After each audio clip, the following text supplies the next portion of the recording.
செய்தி கப்பால் பகுதியில் தினத்தந்தி பத்திரிகையின் தலையங்கத்தை பார்க்குறோம். முதுநிலை நீட் தேர்வு தொடரும் குளறுபடிகள் அப்படின்னு தலைப்பிட்டு எழுதியிருக்கிறாங்க. முதுநிலை நீட் தேர்வு நள்ளிரவில் ரத்து செய்யப்பட்டது குறித்த விமர்சனத்தை பதிவு பண்ணியிருக்காங்க. +2 தேர்வு அடிப்படையில், அந்த மதிப்பெண் அடிப்படையில் மருத்துவ மாணவ சேர்க்கை நடக்கிற வரைக்கும் எந்த குளறுபடியும் இல்லை. நீட் தேர்வு வந்த பிறகு பல குளறுபடிகள் நடந்திருக்கு. ஏற்கனவே நீட் தேர்வு 3 முறை அவங்க ரிசல்ட்டை வெளியிட்டிருக்கிறாங்க. இப்போ முதுநிலை நீட் தேர்வு நள்ளிரவில் ரத்து செய்யப்பட்டிருக்கு.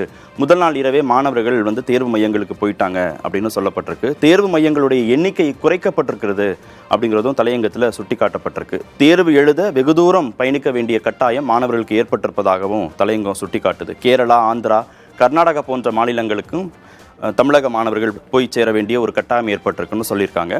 தேர்வு மைய அறிவிப்பு ரொம்ப தாமதமாக வெளியீடு செய்யப்பட்டிருப்பதாகவும் தலையங்கத்தில் சுட்டிக்காட்டப்பட்டிருக்கு.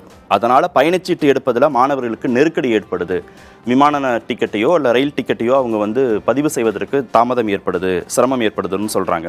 தமிழக எம்பிக்கள் திரு வில்சன், திரு சச்சிதானந்தத்துடைய எதிர்ப்பால் அவங்க திரு நட்டாவை போய் சந்தித்து வச்ச கோரிக்கையினால் சில மாணவர்களுக்கு, தமிழ்நாட்டை சேர்ந்த மாணவர்களுக்கு மையங்கள் மாற்றப்பட்டது அப்படிங்கிறதும் தலையங்கத்தில் சுட்டிக்காட்டப்பட்டிருக்கு.